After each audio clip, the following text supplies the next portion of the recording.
विदेशियों के चक्कर में मोदी ने अपने ही देश के लोगों को सड़क पर फेंक दिया है। ये डबडबाई आंखें, सड़क पर बैठी लाचार महिलाएं और मलबे के ढेर में अपना सामान तलाश करते ये लोग इसी देश के बाशिंदे हैं। इनकी जिंदगी में G20 शिखर सम्मेलन से भूचाल आ गया है। अपनी झूठी शान दिखाने के चक्कर में मोदी ने इनके घरों पर बुलडोजर चलवा दिया, सामान उठाकर सड़कों पर फेंकवा दिया।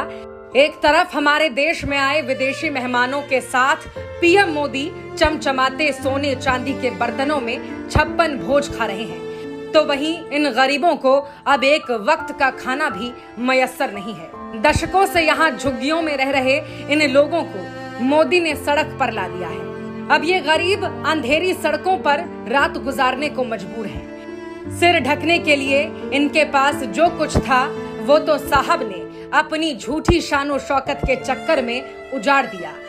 अपने 9 सालों के शासन में इनका उद्धार तो नहीं कर पाए, मगर बर्बाद जरूर कर दिया। G20 के सम्मेलन के लिए महीनों से दिल्ली को सजाया जा रहा था।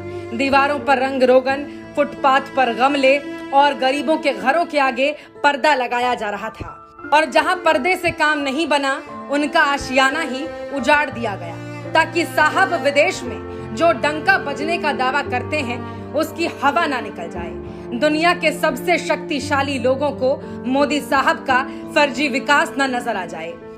साहब का फरमान लिए पहुंची प्रशासन ने इनके घरों को उनकी आंखों के सामने मिट्टी में मिला दिया। उनके रहने की कोई व्यवस्था नहीं की गई। अब छोटे छोटे बच्चों के साथ पूरा परिवार दर दर भटक रहा है, और उधर मोदी जी दुनिया के सामने फर्जी वाहवाही लूट रहे हैं। सबका साथ कहकर सत्ता में तो आए, और अब केवल अपना विकास और अपने मित्रों का विकास कर रहे हैं। इतनी बद्दुआ लेकर कहां जाएंगे साहब? कम से कम भगवान से तो खौफ खाइए। इनमें से बहुत से लोगों ने वोट देकर आपको प्रधानमंत्री की कुर्सी तक पहुंचाया है, लेकिन इनका कसूर सिर्फ इतना है ना कि ये गरीब हैं, और इस देश के राजा को गरीब पसंद नहीं है। गरीबों को तो आप कीड़े मकोड़े समझते हैं।